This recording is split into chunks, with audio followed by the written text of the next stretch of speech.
Cleopatra শোয়া থেকে উঠে বসে আচমকা ওর দু হাত দিয়ে একটা গাল আমার গাল চেপে ধরলো। আমার চোখে গভীর দৃষ্টিতে তাকিয়ে বলল, আমাকে বিয়ে করবে আহান? ঘটনার আসম্মিকতায় আমি বাকরুদ্ধ হয়ে গেলাম। কিছু সময় পেরিয়ে গেল নীরবতায়। আমাকে চুপ থাকতে দেখে ক্লিওপেট্রা অভিমানী হলো হঠাৎ। মন খারাপ করে বলল, থাক, বলতে হবে না, আমি জানি। কি জানো? তুমি যে আমাকে বিয়ে করতে চাও না। আমি কিছু বললাম না। ও হঠাৎ তড়িৎ গতিতে একদম আমার কাছে চলে এলো। হুট করে আমাকে জড়িয়ে ধরে আবার থুতনুতে চুমু খেয়ে নিল। এই মেয়ে এমন করছে কেন? প্রত্যেক মুহূর্তে ওর কথা ও কাজ দ্বারা আমাকে স্তম্ভিত করে দিচ্ছে। ক্লিওপেট্রা আমার বুকে ওর মাথা রাখলো। আমি ওকে বাধা দিলাম না। ও নিচু স্বরে বলতে লাগলো, তুমি আমাকে বিয়ে নাই বা করলে, তাতে আমার কোনো আফসোস নেই। তোমার দেখা পেয়েছি, তোমার সঙ্গে কথা বলতে পেরেছি, এই যে তোমাকে ছুঁয়ে আছি, আর কি চাই? এই তো বড় ভাগ্য। বিয়ে, ওটা তো বামন হয়ে চাঁদ ছোঁয়া হবে। বামন হয়ে চাঁদ ছোঁয়া হবে। তুমি আমার চাইতে 1000 গুণ ভালো মেয়ে ডিজার্ভ করো আহান। কথা শেষ করে ক্লিওপেট্রা কাঁদতে লাগলো। কাঁদতে কাঁদতে আমার হাত খামচে ধরলো। নখ বসে গেল তাতে। আমি ওকে সরিয়ে দিলাম না। কাঁদুক, কাঁদলে মন হালকা হয়। কিছুক্ষণ বাদে ও নিজে থেকেই সরে গেল। সরে বলল, ভোর হয়ে যাচ্ছে, ঘুমাও। আমি ওর দিকে তাকিয়ে রইলাম। ও বলল, আমি যাচ্ছি না। আমি জানি আমাকে ছাড়া তুমি ঘুমাতে পারো না। তুমি ঘুমাতে পারো না। আমি চমকে উঠলাম। কে বলেছে? কাউকে বলতে হবে কেন? আমি সব জানি। গত 1 মাস ধরে দেখেছি তুমি ঘুমের ভান ধরে পড়ে থাকো শুধু। আমি এলে তবেই ঘুমাও। একটু থেমে ও জিজ্ঞেস করলো, এ অভ্যাস কেন বানালে আহান? আমি কিছু বলতে পারলাম না। ও আবার বলল, এখন ঘুমাও, কাল থেকে আমি আর আসবো না। আমি এবারও কিছু বললাম না। বসা থেকে লেপ টেনে গায়ে দিয়ে শুয়ে পড়লাম। ও পেছন থেকে আমাকে জড়িয়ে ধরলো। আমি গভীর নিদ্রায় তলিয়ে গেলাম। সকালে ঘুম ভাঙলে পাশে ক্লিওপেট্রাকে দেখতে পেলাম না। চলে গেছে বোধহয়। আর আসবে না। আসবে না মনে হতেই আমার বুকের ভেতর চিনচিনে ব্যথা হতে লাগলো। আশ্চর্য, আমার কেন এমন অদ্ভুত অনুভব হচ্ছে। ও তো আমার কেউ না। 2 দিনের জন্য এসেছিল, আবার চলে গেছে। এতে তো কষ্ট পাওয়ার কিছু নেই। 1 দিন, 2 দিন, 3 দিন করতে করতে 7 দিন চলে গেল। আজ 1 সপ্তাহ হয়ে গেল ক্লিওপেট্রিয়া আসে না। মিথিও নিখোঁজ 7 দিন যাবৎ। স্বাভাবিক, কারণ মিথি তো ক্লিওপেট্রা। মা মিথির শোকে জর্জরিত। অহনা মিথির লিটার বক্সের দিকে তাকিয়ে দীর্ঘশ্বাস ছাড়ে আর বলে, আহারে, লক্ষ্মী বিড়ালটা এখানে বসে বাথরুম সারত। তখন রাগে আমার গা পিত্তি জ্বলে যায়। দুনিয়াতে মিথির এত কিছু থাকতে ওর লিটার বক্স দেখে ওকে স্মরণ করতে হবে কেন? অহনার বদ স্বভাব, নোংরা কোথাকার। 15 দিন হতে চলল ক্লিওপেট্রা আসছে না। এই 15 দিন আমার কতটা ভয়ঙ্করভাবে কেটেছে বলে বোঝাতে পারবো না। যেখানে যাই ওকে দেখি। সেদিন দেখি ফ্রিজের ভিতর বোতলের উপর বসে আছে। এটা কখনো সম্ভব? আমি আসলে পাগল হয়ে যাচ্ছি। তারই আলামত এগুলো। ইদানিং আমার মনে হচ্ছে ক্লিওপেট্রাকে ছাড়া আমি বাঁচতে পারবো না। নির্ঘাত মারা যাব। ওকে ফেরানোর উপায় খুঁজতে লাগলাম। মনে মনে একটা প্ল্যানও এঁটে ফেললাম। যেই ভাবো সেই কাজ। ফারিয়াকে ফোন করে বললাম, আমি ওর সঙ্গে দেখা করতে চাই। ব্যাপারটা রিস্কি হয়ে যাবে, কিন্তু আপাতত এর চাইতে ভালো উপায় আর আমার মাথায় আসছে না। সেদিন সারাদিন ফারিয়ার সঙ্গে ঘুরলাম। ওকে শপিং করে দিলাম। ওর সঙ্গে লাঞ্চ করলাম। শেষে 1 রিক্সা করে ওর সঙ্গে বাড়ি ফিরলাম। ও রিক্সায় আমার হাতের উপর ওর হাত রাখলো। আমি মনে মনে হাসলাম। এতেই কাজ হবার কথা। রাতে বিছানায় শুয়ে আছি। এখন আর ঘুমের ওষুধ না খেলে ঘুম হয় না। কিন্তু আজ খেলাম না। শুয়ে শুয়ে ক্লিওপেট্রার জন্য অপেক্ষা করতে লাগলাম। রাত 12টা বাজলো। একসময় ঘড়ির কাঁটা দুটোই গিয়ে থামলো। তবুও এলো না। 3টা বাজতে চললো। আমি দীর্ঘশ্বাস ফেললাম। তবে কেউ আমাকে ছেড়ে একেবারেই চলে গেছে? আমার ভাবনায় ছেদ ঘটালো কারো পায়ের আওয়াজ। আমার বুক ধুকপুক করতে লাগলো। তবে কেউ ফিরে এসেছে? আমি শোয়া থেকে লাফিয়ে উঠে বসলাম। ডিম লাইটের আবছা আলোয় ক্লিওপেট্রাকে স্পষ্ট দেখতে পেলাম। ও দরজার কাছে দাঁড়িয়ে মেঝের দিকে তাকিয়ে আছে। দেখে মনে হলো ভীষণ মন খারাপ। আমি বিছানা থেকে উঠে গিয়ে এক প্রকার ঝাঁপিয়ে ওকে জড়িয়ে ধরলাম। সঙ্গে সঙ্গে ও পাল্টা আমাকে জড়িয়ে ধরলো। আমি ওর গাল চেপে বললাম, এতদিন আসোনি কেন? ও শান্ত গলায় বলল, আমার তো আসার কথা ছিল না আহান, তুমি তো আজ বাধ্য করলে। আমি হেসে ফেললাম, কি করেছি আমি? ও রেগে বলল, কি করনি বলো? ওই মেয়ে তোমার হাত ধরেছে কেন? তুমি কেন ফোন করে ওকে তোমার সঙ্গে দেখা করতে বলেছ? ও তোমার কি হয় বলো? ওই বদনারী তোমার কি হয়? বলতে বলতে ক্লিওপেট্রা কেঁদে দিল। আমার খুব হাসি পেল। এজন্য কেউ কাঁদে? ওর চোখ মুছে দিয়ে বললাম, বোকা মেয়ে, এজন্য চোখের জল ফেলতে হয়? ও বলল, তুমি বুঝবে না ওসব। আমি বললাম, কে বলেছে বুঝবো না? তুমি ভেবেছ তুমি একাই সবার মনের কথা পড়তে পারো? আমিও পারি। কি পড়তে পারো তুমি? আমি বললাম, এই যে তুমি মনে মনে বলছো যেভাবেই হোক আমার সঙ্গে তোমার বিয়েটা হয়ে যাক। ও চমকে আমার দিকে তাকালো। আমি শব্দ করে হাসতে লাগলাম। আজ যে আমার কি হলো, শুধু হাসতে ইচ্ছে করছে। আমাকে ধাক্কা দিয়ে সরিয়ে দিল। বদমাইশ।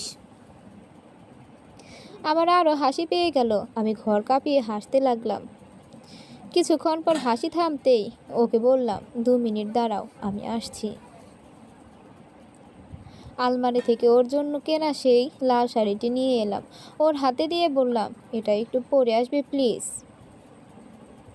ও আমার হাত থেকে শাড়িটা নিয়ে ওয়াশরুমে চলে গেল। আমি ঘরে আলো জ্বালিয়ে ওর জন্য অপেক্ষা করতে লাগলাম। 5 মিনিট পর ক্লিওপেট্রা ওয়াশরুম থেকে বেরোতেই দেখলাম শাড়িটা ঠিক মতো পরতে পারেনি, শুধুমাত্র গায়ে কোনো রকমভাবে পেঁচিয়ে রেখেছে। বেচারের জন্য আমার মায়া লাগলো, তবুও আমাকে না করেনি। এই এলোমেলো পেঁচানো শাড়িতেই ক্লিওপেট্রাকে অপসুটির মতো দেখাচ্ছে। লাল শাড়িটা গায়ে একদম মানিয়ে গিয়েছে। মনে হচ্ছে এর কারিগর যেন ওর কথা চিন্তা করে শাড়িটাকে তৈরি করেছে। ক্লিওপেট্রা আমার সামনে এসে বলল, সরি, ঠিকভাবে পরতে পারিনি।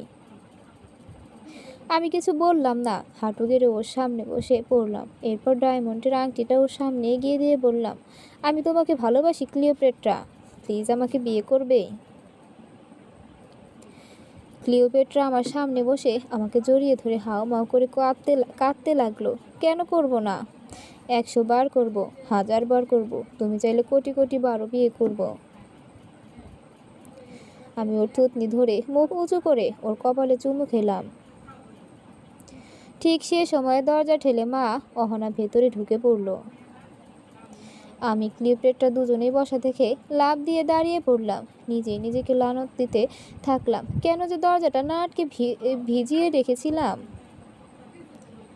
মা ক্লিওপেট্রাকে দেখে আমার অজ্ঞান হয়ে গেল।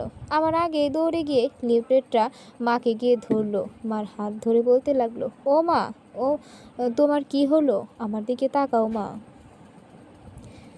আমি অহনা দুজনেই অবাক হয়ে ওর দিকে তাকিয়ে রইলাম। ও উঠে কোথায় যেন চলে গেল। ফিরে এলো পানি ভর্তি গ্লাস নিয়ে। সামান্য পানি ছিটিয়ে দিতেই মার জ্ঞান ফিরে এলো। মা ক্লিওপেট্রার দিকে রাগের দৃষ্টিতে তাকিয়ে রইল। মার জ্ঞান ফিরতে ক্লিওপেট্রা মাকে জড়িয়ে ধরল। মার চোখে এবার রাগের পরিবর্তে বিস্ময় দেখতে পেলাম।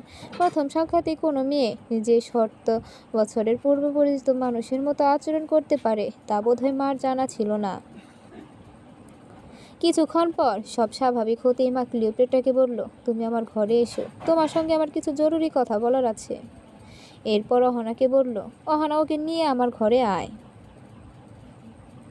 অহনা মার পিছু পিছু ক্লিওপেট্রাকে নিয়ে মার ঘরে চলে গেল।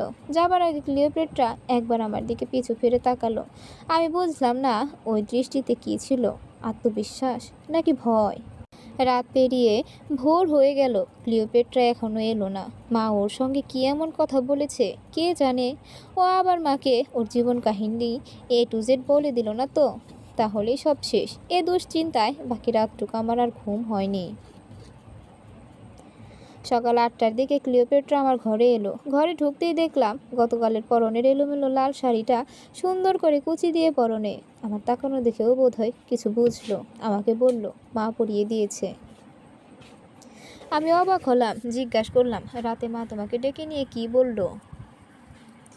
ক্লিওপেট্রা মুচকি হাসলো, বলল, তেমন কিছু না। জিজ্ঞেস করলো আমাদের সম্পর্ক কত দিনে। তুমি কি বলেছ? ও বলল, মিথ্যে বলেছি 2 বছরের প্রেম। আমি বললাম, মা আর কিছু জিজ্ঞেস করেনি?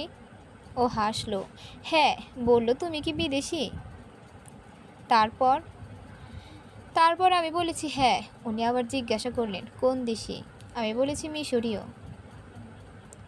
সবটুকু বলো, ক্লিওপেট্রা বলতে লাগলো। এরপর মা বলল, তাহলে তুমি এত ভালো বাংলা কিভাবে বলো? আমি উত্তর দিয়েছি, তোমার সঙ্গে পরিচিত হবার পর শিখেছি, যাতে আমাদের কমিউনিকেশনে কোনো প্রবলেম না হয়। আমি জিজ্ঞেস করলাম, আচ্ছা ক্লিওপেট্রা, আমাকে সত্যি করে বলো তো, তুমি এত ভালো বাংলা কিভাবে পারো? ক্লিওপেট্রা লজ্জা পাবার ভঙ্গিতে বলল, এই প্রশ্নের উত্তরটা মাকে সত্যিটাই দিয়েছি। তোমার সাথে যোগাযোগ যাতে সমস্যা তৈরি না হয়, সেজন্যই শিখে নিয়েছিলাম। আমি বললাম, এত দ্রুত?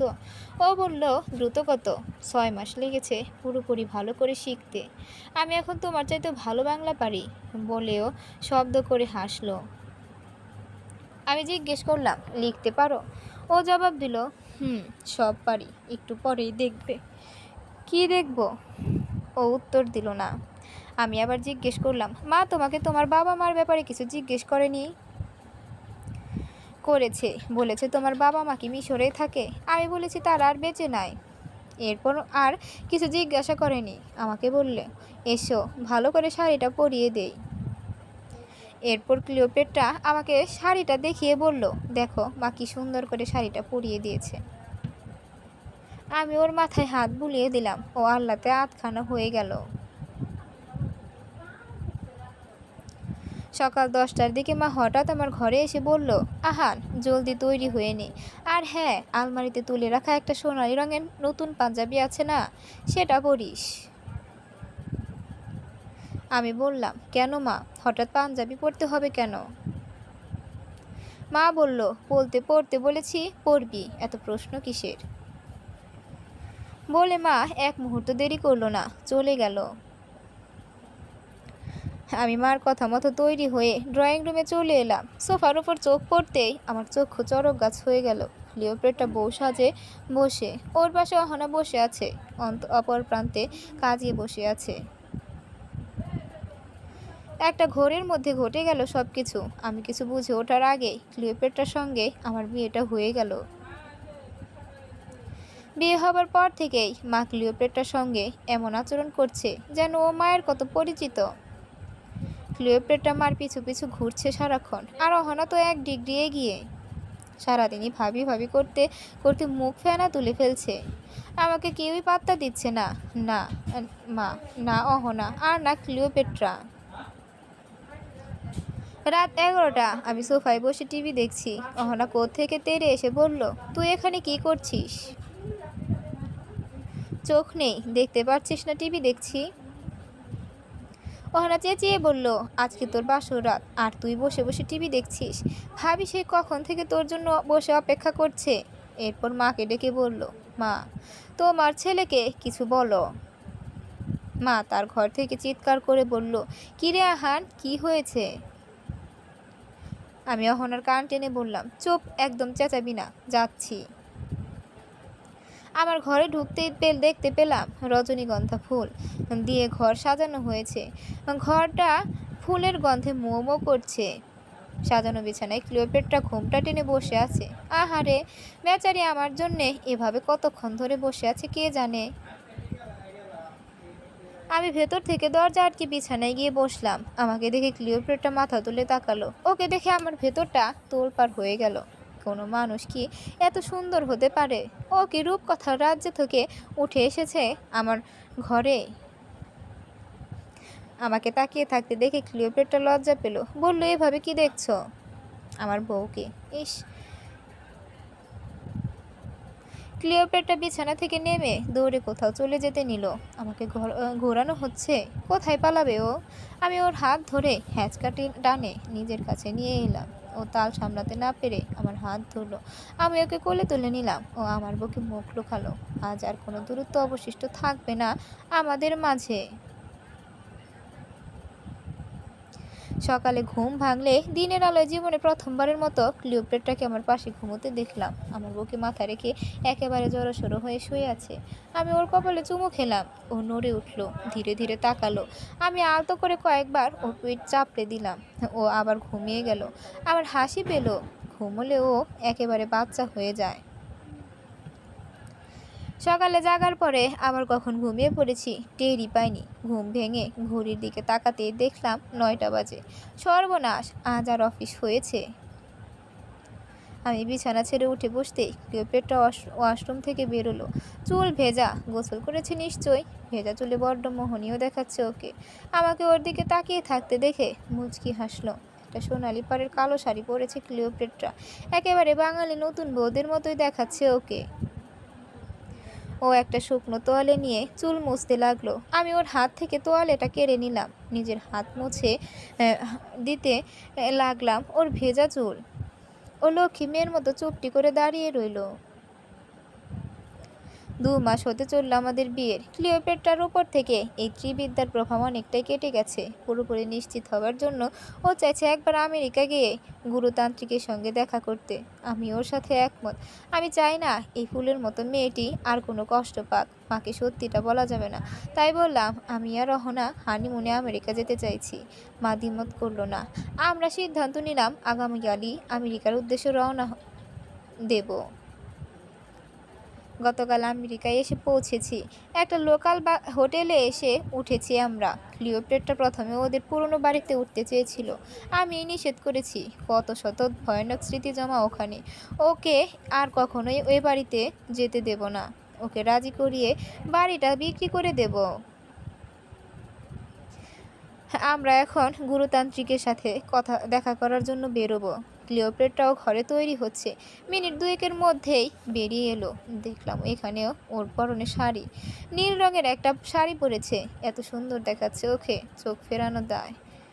আমি জিজ্ঞেস করলাম আমেরিকায় এসেও শাড়ি পরলে যে? ও উত্তর দিল, বরাবরের মতো তোমার এই মুগ্ধ দৃষ্টি উপভোগ করার জন্য। আমি স্মিত হেসে ওর হাত নিজের মুঠোয় নিয়ে নিলাম। চলো। গুরুতান্ত্রিকের বাড়ির কথা শুনে ভেবেছিলাম লতাপাতায় ঘেরা অতি পুরনো কোনো ভুতুড়ে বাড়ি হবে, কিন্তু বাড়ির গেটে পা রাখতেই আমি বিস্ময়ে অভিভূত হয়ে গেলাম। এত সুন্দর বাড়ি, এরকম ডিজাইনের বাড়ি আমি এর আগে কখনো দেখিনি। আমি কখনো শুনিনি এমন ধরনের বাড়িতে যে তান্ত্রিকরা থাকতে পারে, তা আবার এমন তান্ত্রিকদেরও গুরু। ক্লিওপেট্রাকে বললাম, তুমি শিওর এটাই তোমার সেই তান্ত্রিকের বাড়ি? ক্লিওপেট্রা হাসলো। বাড়ির ভিতরে ঢুকতেই একজন মহিলা হাসি মুখে আমাদের আমন্ত্রণ জানালেন, যেন আমাদের জন্যই অপেক্ষা করছিলেন। আমাদের ড্রয়িং রুমে বসিয়ে রেখে উনি কোথায় যেন চলে গেলেন। আমি ক্লিওপেট্রাকে জিজ্ঞেস করলাম, ইনি কে? গুরুতান্ত্রিকের স্ত্রী? ক্লিওপেট্রা আমার দিকে বড় বড় চোখ করে তাকালো। আস্তে কথা বলো, উনি তো বিয়েই করেননি। এটাই এ বাড়ির একজন মেইড। দেখে তো মনে হলো না। তিনি খুব ভালো একজন মানুষ। তার বাড়ির সবকটা কাজের লোকদের তিনি বাড়ির সদস্যদের মতোই ট্রিট করেন। এর জন্য বাইরের লোক এসে বুঝতে পারে না যে এনারা বাড়িতে কাজ করেন। ও আচ্ছা। কিছুক্ষণ পরেই ওই মহিলাটি ফিরে এলো, সঙ্গে নানান রকম খাবার দাবার নিয়ে। পরিষ্কার ইংরেজিতে খেতে বলল আমাদের। ক্লিওপেট্রাও ইংরেজিতে ধন্যবাদ জানালো। তারপর জিজ্ঞেস করলো, গৃহতান্ত্রিক কখন আসবেন? মহিলাটি বলল, মাস্টার এখন মেডিটেশন করছেন, আধা ঘন্টা বসতে হবে। ক্লিওপেট্রা মাথা নাড়িয়ে সম্মতি জানাতে মহিলাটি চলে গেল। 30 মিনিট পরেই ওপরতলা থেকে সিঁড়ি বেয়ে একজন 70-75 বয়সী ভদ্রলোককে নিচে নামতে দেখা গেল। একদম ফাদারদের মতো পোশাক পরেন, গলায় ক্রুশ। আমি ক্লিওপেট্রাকে ফিসফিস করে জিজ্ঞেস করলাম, উনি ফাদারের পোশাকে কেন? ক্লিওপেট্রা বলল, উনি এভাবেই থাকতে পছন্দ করেন। এরপর ঠোঁট আঙুল দিয়ে আমাকে চুপ থাকতে ইশারা করলো। আমি আর কোনো কথা বললাম না। শুধু গুরুতান্ত্রিক নিচে নেমে ড্রয়িং রুমের পাশের ঘরে চলে গেল। ওই মহিলাটি পুনরায় এলো, এসে ক্লিওপেট্রাকে বলল, মাস্টার ডাকছে। ক্লিওপেট্রা আমাকে বলল, 2 মিনিট বসো, আমি কথা বলে আসছি। ঠিক 5 মিনিট পর ক্লিওপেট্রা ফিরে এলো। ওকে দেখে বিমর্ষ মনে হলো। গুরুতান্ত্রিক কি এমন বলল যে ওর মন খারাপ হয়ে গেল? ও আমার কাছে এসে বলল, চলো। আমি বললাম, উনি কি বলল? ক্লিওপেট্রা বলল, গাড়িতে বলবো, এখন চলো। গাড়িতে উঠে বসতেই বললাম, এবার বলো। ও বলল, আসলে আহান। কি বলো, ভয় পাচ্ছ কেন? ক্লিওপেট্রা মাথা নিচু করে বলল, উনি বললেন এখনো সাপ কাটেনি, আমাদের ভেবে নিতে হবে, তাহলে আমি পুরোপুরি অভিশাপ মুক্ত হতে পারবো। আমি ক্লিওপেট্রার ডান হাতটা আমার বুকের বাম পাশে ধরলাম। বোকা মেয়ে, এত এত মন খারাপ করার কি আছে? বাচ্চা নিতে হবে তো নিয়ে নেব। তুমি কি মায়ের কথা ভেবে ভয় পাচ্ছ? মা একদমই ওরকম নয়। মা উল্টো আরো খুশি হবে নাতি নাতনি পেলে। মা অহনা দুজনেই অনেক খুশি হবে ঘরে নতুন সদস্য এলে। ক্লিওপেট্রা আমাকে জড়িয়ে ধরলো। আমি ওর মাথায় হাত বুলিয়ে দিলাম। 3 মাস পর ক্লিওপেট্রা কনসিভ করলো। বাচ্চাটা আমাদের কুল আলো করে আসছে যেদিন শুনলাম, সেদিন আমি ঠিক কতটা খুশি হয়েছি সেটা ভাষায় প্রকাশ করা সম্ভব নয়। সবার ব্যাপারে আমি যেটা ভেবেছিলাম সেটাই। মা খুশিতে একেবারে আত্মহারা হয়ে গেছে। এখন থেকে নিজ হাতে কাঁথা সেলাই করতে শুরু করে দিয়েছে অনাগত শিশুর জন্য। অহনাও প্রচণ্ড খুশি। বলে কি না রোজ ওর কলেজে যাওয়ার সময় বাচ্চাটাকে করে নিয়ে যাবে। ওকে ছাড়া এক মুহূর্তও নাকি থাকতে পারবে না সে। আমি ওদের কাণ্ড কারখানা দেখে হাসি আনন্দ পাই। 8 মাস পর আমাদের ঘর আলো করে পুত্র সন্তান এলো। ক্লিওপেট্রা হাসপাতালের বেডে শুয়ে আছে। আমি বাচ্চাটাকে কোলে নিয়ে কাঁদছি। মা আমার থেকে কেড়ে নিয়ে বাচ্চাটাকে কোলে নিয়ে কাঁদতে আরম্ভ করলো। অহনার মার কোল থেকে এক প্রকার ছিনিয়ে নিল বাচ্চাটাকে। অহনা ওকে কোলে নিয়ে কাঁদতে শুরু করলো। আমরা সবাই কাঁদছি। ক্লিওপেট্রা হাসপাতালের বেডে শুয়ে শুয়ে আমাদের কাণ্ড দেখছে।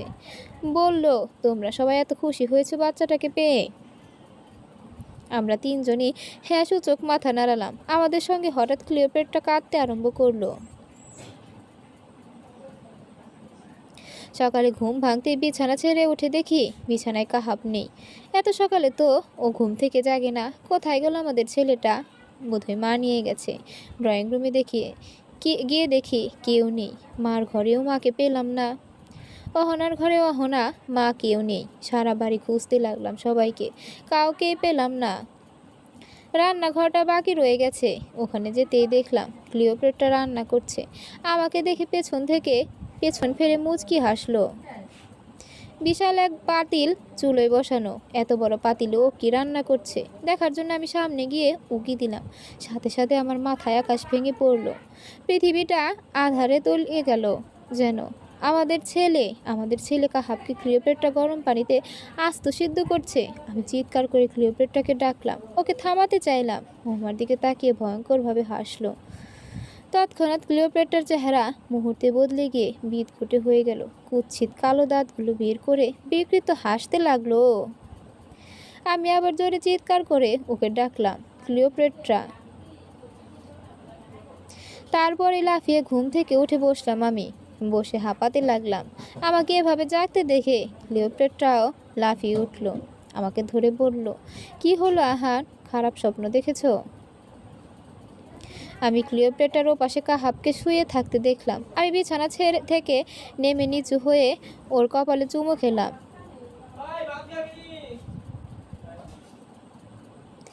এরপর পুনরায় বিছানায় ফিরে এসে ক্লিওপেট্রাকে জড়িয়ে ধরে স্বস্তির নিঃশ্বাস ফেললাম। বললাম, সির্ফ একটা দুঃস্বপ্ন। আজ আমাদের ছেলের 1 বছর পূর্ণ হলো। ঘরোয়াভাবে ওর জন্মদিনটা পালন করা হবে। সকালে একটা 2 পাউন্ডের কেকের অর্ডার দিয়ে এসেছি। সন্ধ্যায় কেক কাটা হবে। অফিসে ছুটি নিয়ে বিকেল হবার আগেই ফিরে এলাম। আমি ঘর সাজিয়ে কেক আনতে দোকানে চলে গেলাম। কাহাফের জন্য একটা গিফট কিনতে হবে, তাই পরিচিত একটা ছেলেকে দিয়ে কেকটা বাসায় পাঠিয়ে দিলাম। কি কিনবো ভেবে ওর জন্য শেষমেশ একটা খেলনা রোবট কিনে এলাম। ব্যাটারি চালিত রোবট, সুইচ চাপলে হাঁটে। কাহাব খুব খুশি হবে এটা পেলে। রাস্তা দিয়ে হেঁটে বাসায় ফিরছি, হঠাৎ পেছন থেকে একটা অপরিচিত স্বরের ডাক শুনে থেমে গেলাম। বাসায় ফিরে কলিং বেল চাপতেই ক্লিওপেট্রা দরজা খুলে দিল। আমি ওর হাতে একটা বেশ বড় সড়ো সাইজের বক্স ধরিয়ে দিলাম।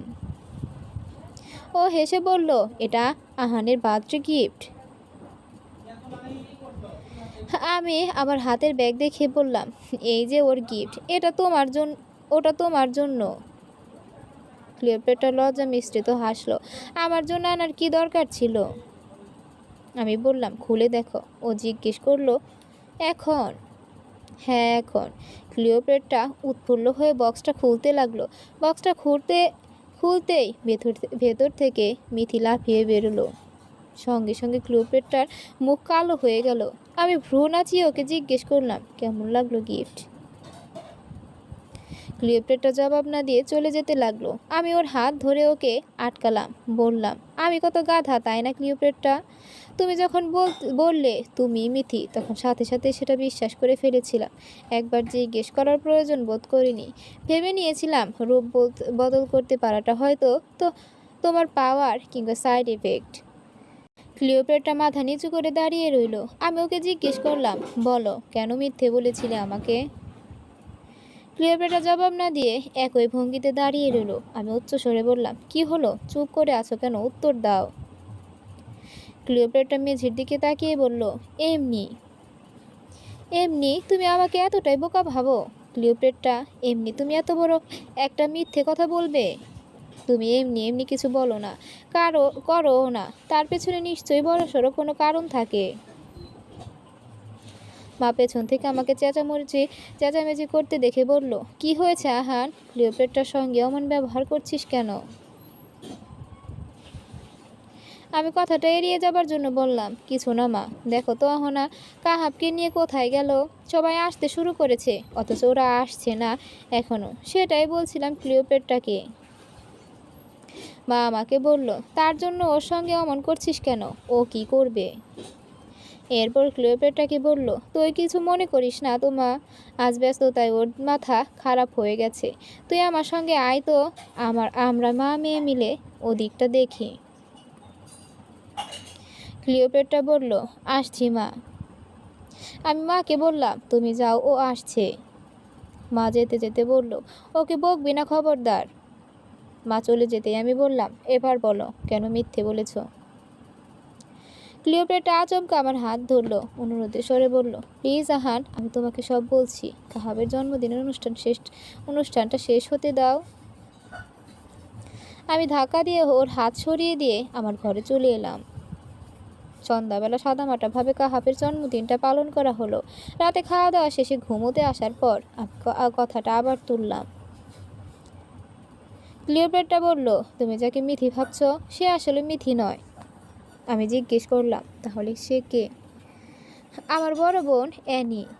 আমি বিস্ময়ে হতবাক হয়ে গেলাম। কি?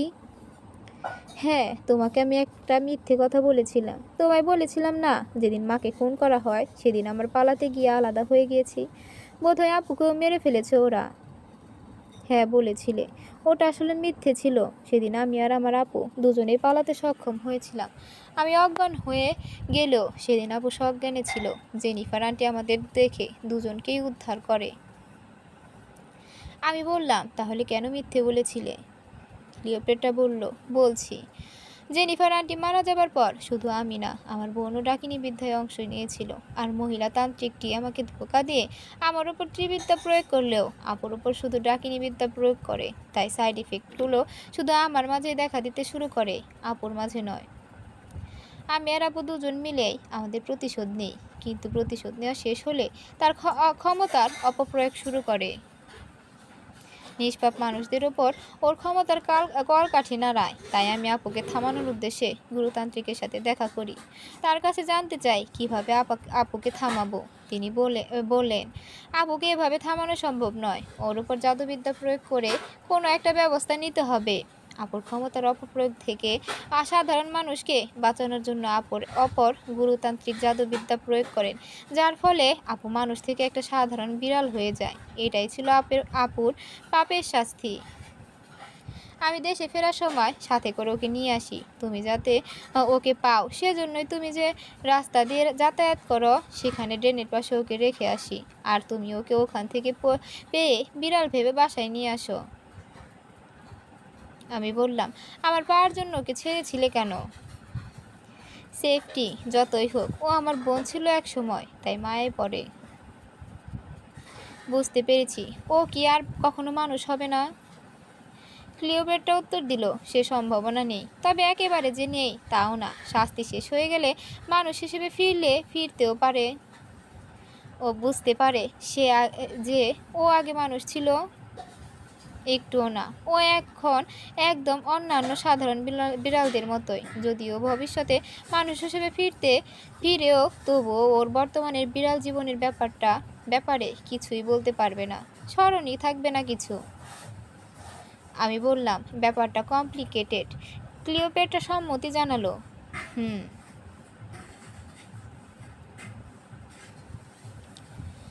15 দিন পর, সেদিন অফিসে হাফ ডে ছিল। দুপুরে অফিস থেকে ফিরে দেখি ঘরের মেইন দরজাটা হাট করে খোলা। মা নিশ্চয়ই পাশের ফ্ল্যাটে গিয়েছে, আর বন্ধ করার কথা খেয়াল নেই।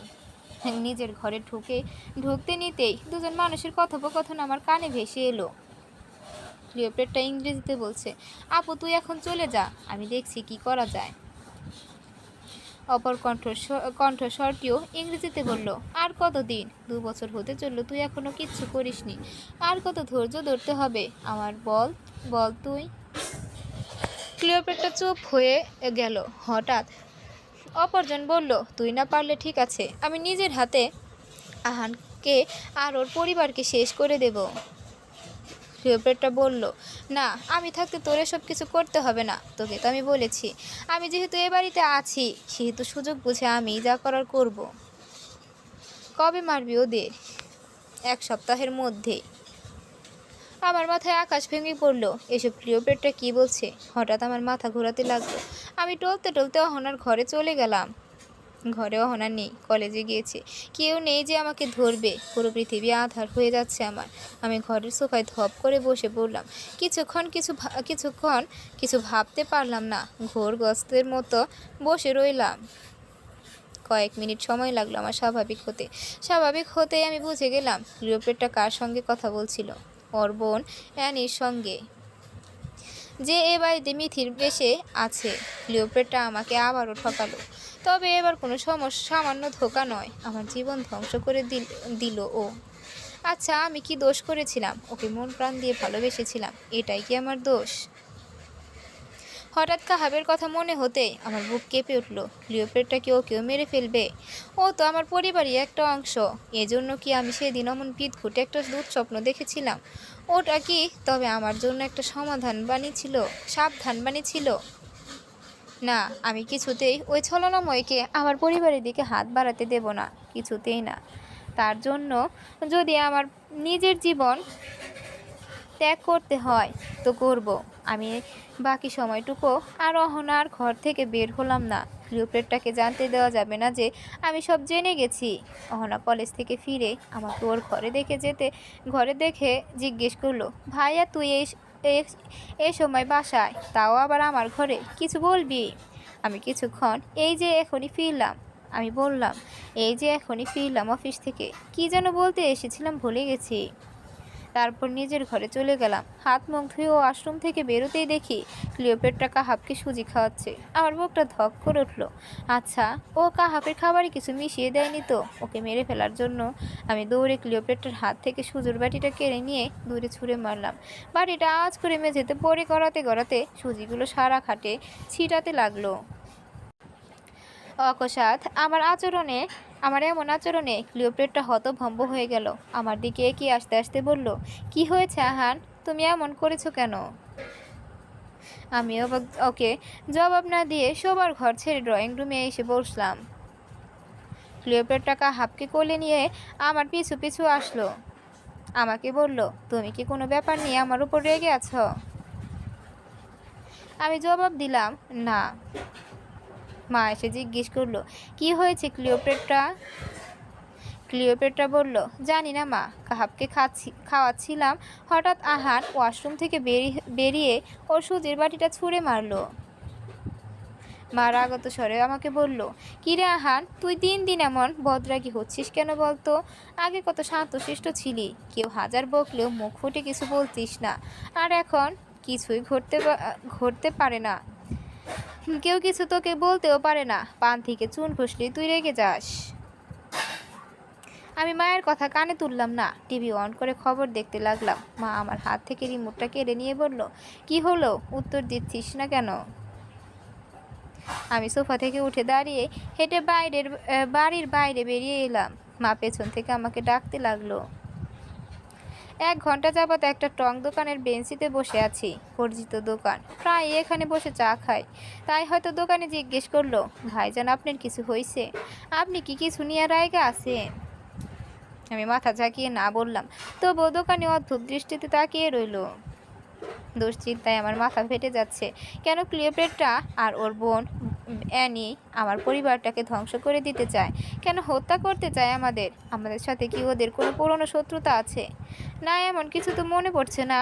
মা আর অহনাকে তো কোনোদিন কারোর সাথে কথা কাটাকাটি করতেও দেখিনি। আমারও তো কারোর সঙ্গে এমন কিছুই নেই। তবে অতীত ঘাঁটতে লাগলাম আমি। কারোর সঙ্গে আমাদের পুরনো শত্রুতা ছিল কি না ভাবতে লাগলাম। কিছুই এলো না মনে। আমাদের তো কারোর সঙ্গে অমন শত্রুতা নেই। হঠাৎ একটা কথা মনে পড়লো, একজন আছে, ওই লোকটা। তবে কি ওই লোকটার জন্য ক্লিওপেট্রা আমাদের ক্ষতি করতে চায়? ওই জঘন্য লোকই কি তবে দায়ী এর জন্য, এই পরিস্থিতির জন্য?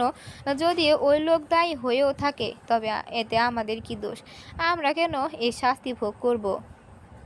ক্লিওপেট্রা ওর বোন অ্যানি আমাদের কোনো রকম ক্ষতি করার আগেই আমার কিছু একটা করতে হবে। দরকার পড়লে আমি নিজেই হাতে ওদের শেষ করে দেব। বেঞ্চি থেকে উঠে দাঁড়িয়ে বাড়ির উদ্দেশ্যে হাঁটা ধরলাম। বাসায় ফিরে কলিং বেল বাজতেই ক্লিওপেট্রা দরজা খুলে দিল। ওকে দেখে আমার মাথায় আগুন জ্বলে উঠল। রাগটা একটু হালকা পাতলা কমেছিল, তা যেন মুহূর্তে দ্বিগুণ পরিমাণে বেড়ে গেল। ক্লিওপেট্রা আমাকে দেখে মুখটাকে এমন করে ফেললো যেন খুবই চিন্তিত আমাকে নিয়ে। বলল, না খেয়ে কোথায় গিয়েছিলে বলো তো? সেই সকালবেলা কোনো রকম একটা রুটি খেয়েছিলে, এত বেলা হয়ে গেল এখনো খাওয়ার নাম নেই। শুধু শুধু রাগ করে বাইরে গিয়ে বসে আছেন উনি। আমার হাসি পেল, মনে মনে হাসলাম আমি। ও ভেবেছিল ওর ছলনা বুঝি কখনোই ধরতে পারবো না। এমন ভান করছে যেন কতই না ভালোবাসে ও আমায়। আমি ধাক্কা দিয়ে সামনে থেকে সরিয়ে ঘরের ভেতরে ঢুকে গেলাম। নিজের রুমে এসে বসতেই মা অহনা এসে খাওয়ার জন্য ডাকতে লাগলো। আমি বিরক্ত হয়ে বললাম, প্লিজ তোমরা এখন আমাকে ডাকাডাকি করো না। আমার যখন খিদে পাবে তখন আমি নিজে থেকেই খেয়ে নেব। মা অহনা থামলেও ক্লিওপেট্রা থামলো না। আমার সামনে এসে যেন আবৃত্তি করতে লাগলো, খেতে এসো, খেতে এসো। আমি ক্লিওপেট্রাকে ধাক্কা দিয়ে রুম থেকে বের করে দিলাম। তখনই আমার চোখে পড়লো ড্রয়িং রুমে হাঁটতে থাকা মিথির উপর। আর নিয়ন্ত্রণে রাখতে পারলাম না রাগটাকে। জানি না আমার কি হয়ে গেল। আমি হতদন্ত হয়ে রান্নাঘরে চলে গেলাম। রান্নাঘরে ঢুকতেই সর্বপ্রথম বটিটার উপর আমার নজর পড়লো। ওটাকেই হাতে তুলে নিলাম। ড্রয়িং রুমে এক প্রকার দৌড়ে এসে শুয়ে জিরোতে থাকা মিথির উপর বসিয়ে দিলাম এক কোপ। রক্ত ছিটকে এসে লাগলো আমার শরীরে। থামলাম না। পরপর কয়েক কূপ দিতেই মিথির শরীরটা দুভাগ হয়ে গেল। গল গুলিয়ে রক্ত বেরোতে লাগলো। কিছুক্ষণ মিথির শরীরটা মৃদু লাফালো। এক পর্যায়ে নিস্তেজ হয়ে পড়ে রইল ওর প্রাণহীন নিথর দেহটা। এতক্ষণ আশেপাশে তাকাইনি। এখন ঘরে চোখ বুলাতেই দেখলাম অহনা ভয়ে মাকে জড়িয়ে ধরে দূরে দাঁড়িয়ে আছে। মায়ের কোলে কাহাব ঘুমিয়ে। মা এমনভাবে আমার দিকে তাকালো যেন আমি কোনো মানুষ নই, একটা অমানুষ।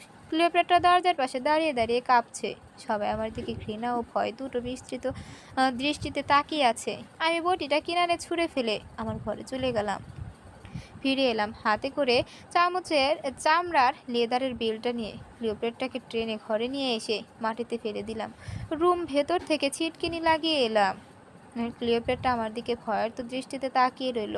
আমি সেদিকে গ্রাহ্য করলাম না। ওকে চমকে দিয়ে ওর ওপর আক্রমণ করে বসলাম। চামড়ার বেলটা দিয়ে ইচ্ছে মতন মারতে লাগলাম ওকে। ও প্রতিবার ব্যথায় কোকিয়ে উঠতে লাগলো। মা আর অহনা বাইরে থেকে দরজা ধাক্কাতে লাগলো। আমার হাতে বেল্ট দেখেই হয়তো বুঝে নিয়েছে ওকে মারার জন্যই ঘরে টেনে এনেছি। আমি থামলাম না, মারতেই থাকলাম ওকে। ক্লিওপেট্রা হাত দিয়ে আমাকে বাধা দেওয়ার চেষ্টা করলো। আওয়াজ করে কাঁদতে কাঁদতে বলতে লাগলো, আমার খুব কষ্ট হচ্ছে আহান, আমার খুব কষ্ট হচ্ছে, আমি সহ্য করতে পারছি না। তবুও আমি থামলাম না। তাই হয়তো ও হাল ছেড়ে দিল, আর বাধা দেবার চেষ্টা না করে শূন্য দৃষ্টিতে আমার দিকে তাকিয়ে রইল। ওর চোখ বেয়ে অনরত জল গড়াতে লাগলো। কেন জানি আমি আর বেল্ট চালাতে পারলাম না ওর ওপর। হাত থেকে বেল্টটা ছুঁড়ে ফেলে চলে যেতে পা বাড়ালাম। হঠাৎই তখন ক্লিওপেট্রা আমার পা জড়িয়ে ধরলো। পা জড়িয়ে ধরে কাঁদতে কাঁদতে বলল, আমি কি করেছি আহান? কেন আমাকে এভাবে শাস্তি দিচ্ছ তুমি? প্লিজ বলো আহান, প্লিজ বলো। আমার আচমকা কি হলো জানি না, ঘটে যাওয়া সব কিছুর জন্য আফসোস করতে লাগলাম। সবচেয়ে বেশি কষ্ট হতে লাগলো ক্লিওপেট্রার জন্য। ওকে এভাবে অমানুষের মতো মারলাম আমি। একটা আবার কি জানতে চাওয়া উচিত ছিল না সত্যিটা কি? আমি ক্লিওপেট্রার পাশে ধপ করে বসে পড়লাম। ক্লিওপেট্রা আমার সামনে এগিয়ে এসে আমাকে জড়িয়ে ধরে কাঁদতে লাগলো। আমার আর আমি আর সহ্য করতে পারলাম না। ওকে বুকের সাথে পিষে ফেললাম। আমিও যে কখন কাঁদতে শুরু করেছি বুঝতে পারিনি। ক্লিওপেট্রা আমাকে আরো শক্ত করে জড়িয়ে ধরলো। কাঁদতে কাঁদতে বলল, প্লিজ বলো আহান, আমি কি দোষ করেছি? তুমি না বললে আমি কিভাবে বুঝবো? আমি ওকে জড়িয়ে ধরেই বললাম, দোষ তো করেছি আমি, তোকে নিজের চাইতে বেশি ভালোবেসে ফেলে। সেজন্যই বোধহয় তুই আমাকে এভাবে ধোকা দিলি। কাঁদতে কাঁদতে ক্লিওপেট্রার হেঁচকি উঠে গেছে। ও এভাবেই বলল, একটাবার পরিষ্কার করে বলো আহান, আমি কি করেছি? আমি ঠান্ডা গলায় বললাম, আমাদের সবাইকে মেরে ফেলতে চাইছো কেন? ক্লিওপেট্রা আমার দিকে থেকে নিজেকে ছাড়িয়ে নিয়ে হঠাৎ দূরে সরে গেল। তারপর বলল, তুমি আমাকে এই 1.5 বছরে এই চিনলে? মা অহনা তখনও বাইরে থেকে সামনে দরজা ধাক্কা দিচ্ছিল, তাই খুলে দিয়ে এলাম। ঘরে ঢুকে মা তেড়ে এসে সর্বশক্তি দিয়ে আমাকে চড় মারলো। আমি ঠায় দাঁড়িয়ে রইলাম। মা ক্লিওপেট্রার কাছে গিয়ে বলল, কোথায় মেরেছে দেখি, আমাকে দেখতে দে মা। ক্লিওপেট্রা আঁচল দিয়ে পেঁচিয়ে পিঠ ঢেকে রেখেছিল। মা টেনে পিঠের উপর থেকে আঁচল সরিয়ে দিতে সদ্য বেল্টের আঘাতে তৈরি হওয়া দাগগুলো দৃশ্যমান হলো। মার চোখ বেয়ে জল গড়িয়ে পড়ল। অহনা আতকে উঠল দাগগুলো দেখে। আমার বুকের ভেতরে যেন আগুন জ্বলছে। প্রচণ্ড যন্ত্রণা হতে লাগলো বুকের মাঝখানটায়। মা বলতে লাগলো, যার বাপ যতটা জানোয়ার, তার ছেলে মানুষ হবে কি করে? জানোয়ারের বাচ্চা তো জানোয়ারই হবে।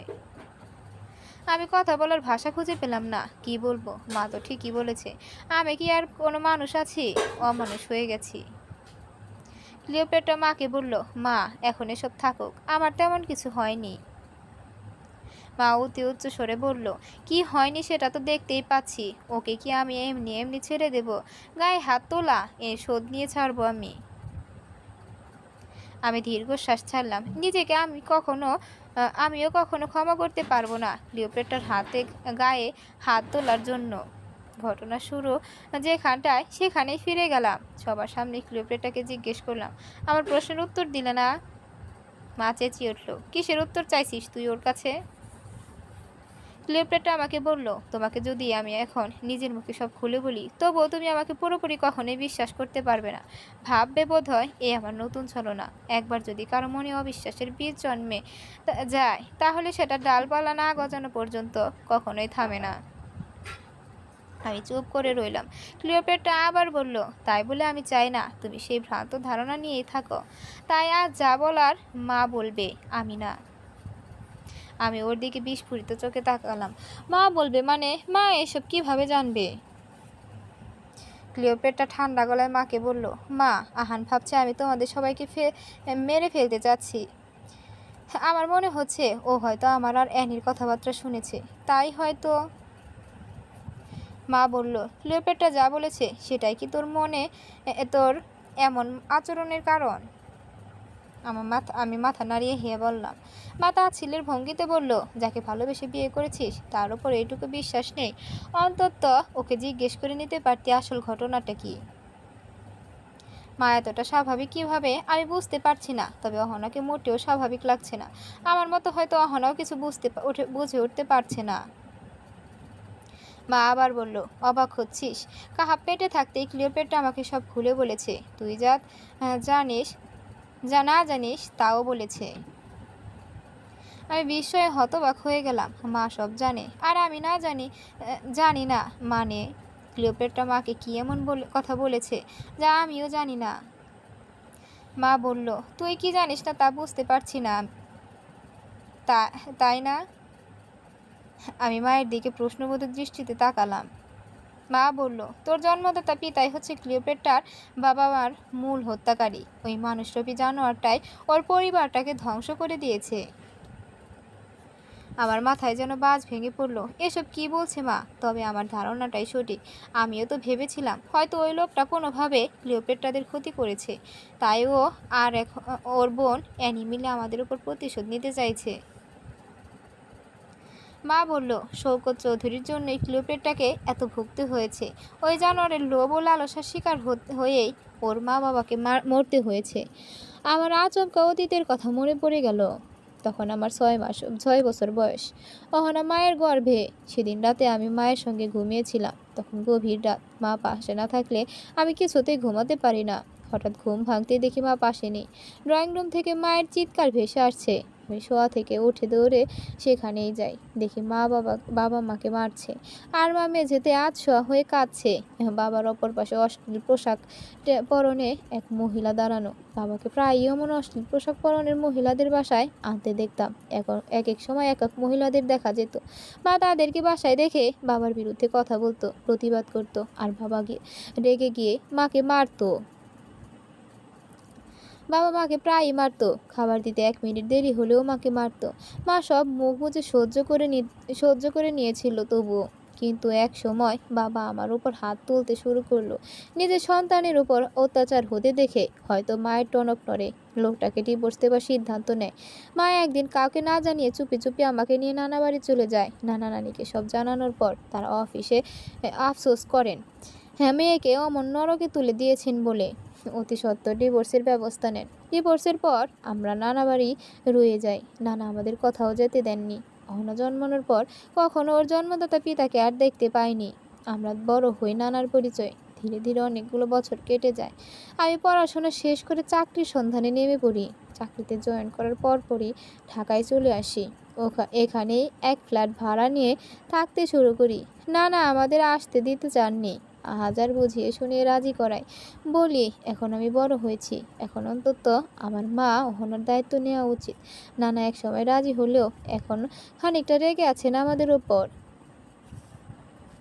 পরিচিতদের কাছে শুনেছি এই লোক নাকি এখন আমেরিকায় চলে গেছে। সেখানে নাকি নতুন স্ত্রীকে নিয়ে স্থায়ীভাবে থেকে গেছে। আচ্ছা, সেজন্যই কি ক্লিওপেট্রা আমাদের কখনো ওর বাবা মার খুনির নাম বলতো না, শুধু বলতো ওই লোকটা?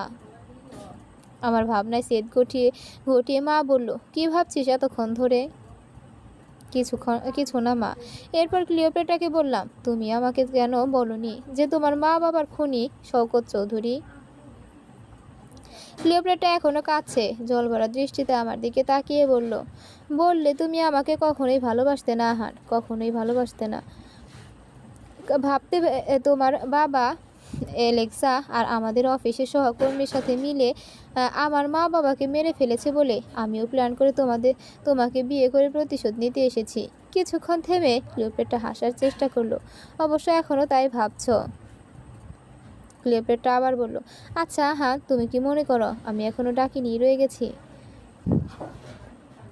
আমি উত্তর দিলাম না। ও আবার বলল, এসব ব্যাপারে আমি তোমাকে একটাও মিথ্যে বলিনি আহার। তুমি আমাকে যেদিন থেকে ভালোবাসতে শুরু করেছো সেদিন থেকে আমার সব অভিশাপগুলো কাটতে আরম্ভ করেছে। ডাকিনি হবার কিছুদিন পর যখন সাইড ইফেক্টগুলো দেখা দিতে শুরু করলো তখন আমার অনুভবের ক্ষমতাও চলে গিয়েছিল। আমি কিছু অনুভব করতে পারতাম না। মনে আছে একদিন তোমাকে আমি জিজ্ঞেস করেছিলাম সেদিন অন্য দিনের চাইতেও বেশি ঠান্ডা পড়েছিল কিনা? তখন আমি কিছু অনুভব করতে পারতাম না, কিন্তু সেদিন হঠাৎই খুব ঠান্ডা অনুভব হয়েছিল। তাতেই আমি বুঝতে পারি তুমি আমাকে ভালোবাসতে শুরু করেছো। আমি বললাম, আমার মনে আছে। ক্লিওপেট্রা বলল, সেগুলো সব সত্যিই ছিল আহার। আর 5টা মানুষের মতো অনুভব করার ক্ষমতা ফিরে পাবার পর আমি তোমার চরিত্রের প্রেমে পড়ে যাই। ধীরে ধীরে তোমাকে ভালোবাসতে শুরু করি। তোমার সাথে বিয়ের পর আমার ওপর থেকে পার্শ্ব প্রতিক্রিয়াগুলো অনেকটাই সরে গিয়েছিল। হবার পর সম্পূর্ণ মুক্তি হই আমি আর ডাকিনি নেই আহান। তাই সে ক্ষমতাগুলো কিংবা সাইড এফেক্টগুলো কোনোটাই নেই। এখন আমি তোমাদের মতো সুস্থ স্বাভাবিক সাধারণ মানুষ আহান। কখনো কোনো প্রতিশোধের নেশায় উন্নত নানা শক্তির অধিকারী ডাকিনি নই। আমি বলিনি ক্লিওপেট্রা তুমি এখনো তেমনটাই রয়ে গেছো। আমি জানি তুমি এখন আর 4-5টা সাধারণ মানুষের মতোই। ও বলল, তাহলে তুমি কি করে ভাবলে আমি প্রতিশোধের নেশায় তোমার বাড়িতে পড়ে আছি? আমি তোমাকে ভালোবাসি আহান, শুধু তোমাকে নয়, মাকে, অহনাকে, সবাইকে। এবারের প্রত্যেকটা মানুষকে আমি নিজের পরিবার মনে করি আহান। আমি মাকে আমার আপন মায়ের চাইতে কোনো অংশে কম ভাবিনি কখনো। আর অহনাকে আমি নিজের বোনের সাথে তুলনা দেব না, কারণ অ্যানি তো হিংস্র পশুর চাইতে জঘন্য হয়ে গিয়েছিল। আমি বললাম, তুমি বলেছিলে অ্যানিকে জাদুবিদ্যা দ্বারা সাধারণ বিড়ালে রূপান্তর করা হয়েছে, তাহলে আমি যে তোমাদের সেদিনের কথা বলতে শুনলাম। ক্লিওপেট্রা বলল, আমি সত্যিটাই বলেছিলাম তোমাকে। এমনকি এও বলেছিলাম শাস্তি শেষ হলে কখনো মানুষরূপে ফিরলেও ফিরতে পারে, তবে যে মানুষরূপে ফিরলেও ডাকিনী রয়ে যাবে তা আমি সত্যিই জানতাম না। ঘরে সকলে মনোযোগী শ্রোতা হয়ে ক্লিওপেট্রার কথা শুনছে। ক্লিওপেট্রা বলতে লাগলো, মাত্র 6 দিন হলো অ্যানি বিড়াল থেকে মানুষ রূপে ফিরেছে। আমি তোমাকে বলেছিলাম না হান, মানুষ রূপে ফেরার পর বিড়াল জীবনের কথা ওর কিছু মনে থাকবে না। এটা সঠিক ছিল, ওর কিছুই মনে ছিল না সেসব কথা। ও যেদিন প্রথম মানুষ রূপে ফিরে সেদিন তুমি অফিসে ছিলে, অহনা কলেজে ছিল, একমাত্র মা বাসায় ছিল। কাহাব অনেক কান্নাকাটি করছিল বলে মা আমার কাছ থেকে ওকে নিয়ে যায় ঘুম পাড়ানোর জন্য। আমি নিজের ঘরে কাপড় চোপড় ভাঁজ করছিলাম।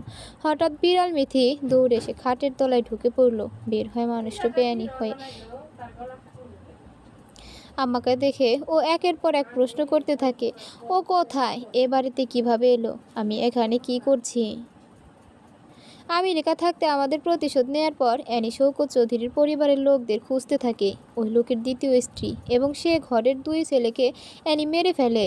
আমি এসবের কিছুই জানতাম না। আমি জানলে ওকে আরেকটা বার চেষ্টা করব বলে আমাকে কিছুই জানায়নি। অ্যানি কিভাবে যেন জানতে পেরে যায় শওকত চৌধুরীর অতীতে আরেক স্ত্রী ছিল এবং সেই ঘরে সন্তানও আছে। তাই ও প্রতিশোধ নেবার জন্য উন্মাদ হয়ে ওঠে। ভাগ্য ভালো ছিল আমি জানতে পেরে যাই অ্যানি নিষ্পাপ মানুষদের খুন করছে। আমি অ্যানিকে বোঝানোর চেষ্টা করি শওকত চৌধুরী এলেক্স আমাদের ক্ষতি করেছে, ওদের পরিবারের কেউ তো কখনো করেনি, তাহলে আমরা তাদের কেন ক্ষতি করব? কিন্তু অ্যানি আমার কোনো কথা শোনে না। তুমি যখন আমেরিকা এলে ও তোমাকে কয়েকবার মেরে ফেলতে চেষ্টা করেছিল, কিন্তু পারেনি। আমি ওর প্ল্যান সফল হতে দেইনি। আমি যে ওর সব পরিকল্পনা নষ্টকারী ও অবশ্য তা জানে না। কিন্তু এক পর্যায়ে কোনোভাবে আটকাতে পারছিলাম না অ্যানিকে। তাই ওকে আটকানোর জন্য গুরুতান্ত্রিকের সাহায্যে জাদুবিদ্যা দ্বারা ওকে বিড়াল বানিয়ে দেই। তোমাকে যেদিন আমি মিথ্যে বলি যে আমি মিথি, সেদিন ভোরে চলে যাবার সময় ওকে সাথে করে নিয়ে গিয়েছিলাম। অন্য এক বাড়িতে রেখে এসেছিলাম ওকে, কিন্তু কিছুদিন পর ও কীভাবে যেন সে বাড়ি ছেড়ে রাস্তায় বেরিয়ে পড়ে। হয়তো তোমাকে খোঁজার উদ্দেশ্যে। এটা বিড়াল জাতদের সাধারণ প্রবৃত্তি বলে, কারণ ও তখন অন্য সব বিড়ালদের মতোই সাধারণ একটা বিড়াল হয়েছিল। আর তুমি ওকে রাস্তায় কুড়িয়ে পেয়ে আশ্রয় দিয়েছিলে। একসময় তুমি পুনরায় ওকে খুঁজে পাও। এসব কিছু তো আর ওকে বলা সম্ভব নয়, তাই ওকে মিথ্যে বলি। ওকে বলি প্রতিশোধ নিতে আমরা এ বাড়িতে এসেছি। ওর সাময়িক স্মৃতিশক্তি হ্রাস পেয়েছে, ধীরে ধীরে সব ঠিক হয়ে যাবে।